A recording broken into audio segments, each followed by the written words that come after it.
Chat going because James Patterson, who I've spoken to a number of times about the Port of Darwin, joins us now.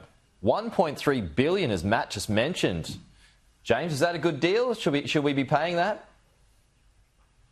Peter, I really hope these media reports are right, that the Albanese government is about to do a massive backflip on the eve of an election and finally accept that it is not in our national interest for the Port of Darwin to be controlled by a company linked to a foreign authoritarian government.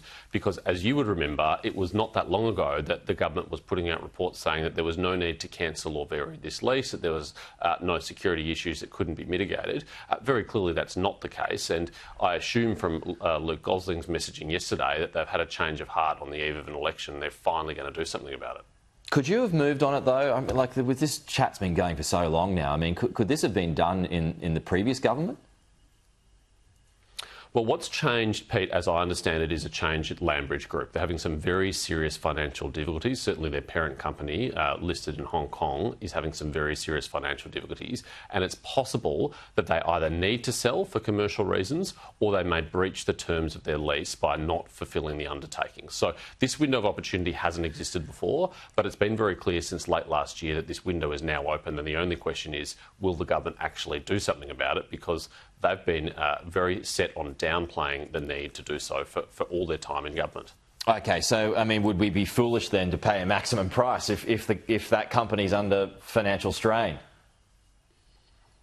Well, it sounds like an ambit claim to me.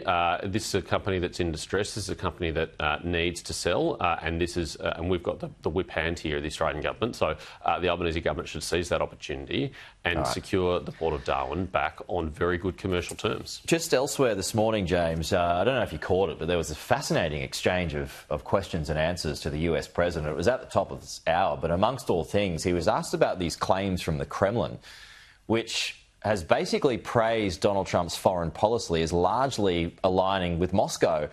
And Trump didn't deny it. I mean, I think it's pretty clear at the moment when it comes to what's going on with Ukraine anyway. But how would you feel about that?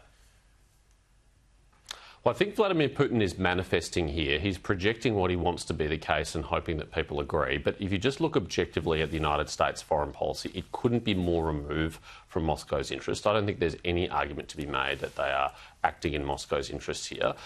We want peace in Ukraine. We support President Zelensky, and we'll continue to support the Ukrainian people for as long as they want to resist Russia's invasion and attempted occupation, because it's not in Australia's national interest for that to happen. And we're encouraging our American friends to stand with us and with Europe in doing so. And the United States has provided extraordinary military assistance, including under this president, both the first time he was in office and this time, to the Ukrainian people to assist them in that task. And what we have right now is a complex negotiation. It's playing out in public that, in a way that might be, a little bit untidy. But I hope that the substance that we land at is secure and safe Ukraine.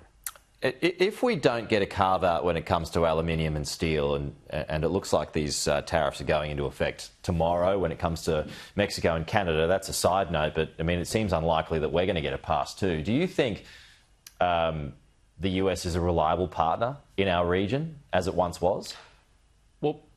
Well, Pete, we should get an exemption because we got an exemption last time, and unlike many other trading partners of the United States has a significant trade surplus with Australia and has had for some time, and we are absolutely critical and indispensable security and a strategic partner of the United States. So we've got really deep equities in this relationship, and if we fail to get an exemption, the responsibility will lie at Anthony Albanese's door, because unlike almost every other world leader, he hasn't bothered to get on a plane to fly to Washington, DC. And I now have to wonder, is this politics? Is he afraid of what would happen in a Green seat if he's pictured with Donald Trump? Or is he still scared of Donald Trump, using language I can't repeat on your program, as he's previously said? It's bizarre. Are we forgetting that it's Donald Trump who's making the decision here? It's not Anthony Albanese's decision. That's of course true, Pete, but we have to put our best foot forward, and our best foot forward is not keeping the PM at home and failing to form that relationship with Donald Trump, failing to see him in eye to eye in the White Office and make that pitch. This administration, unlike any other, it is uniquely important to have a personal relationship with the president, and Anthony Albanese's failure to get on a plane and go and see the president does put us back in the pack and makes it a harder task for us to secure an exemption. Okay. And that's why I find it very difficult to understand why he hasn't done so. Just one more question.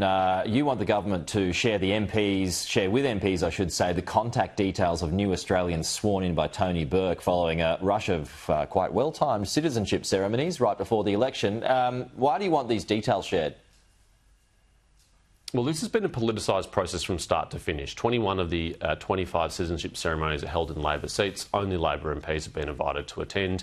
Tony Burke has totally misused this for his partisan political advantage. But the absolute bare minimum after a citizenship ceremony is that new citizens who become new constituents of their local MPs have their contact details shared with their MPs on a strictly non-partisan basis, on an equal basis, so that MPs have an opportunity to contact them and welcome them to the electorate. Now, that's what local councils do when they officiate, when they run citizenship ceremonies, but I don't have any confidence that the Department of Home Affairs, while it's being directed by Tony Burke as Minister, will do what it's supposed to do under the Citizenship Code. James, we will have to leave it there. Appreciate it, though. We'll chat again soon. Now, coming up, folks, Star Entertainment.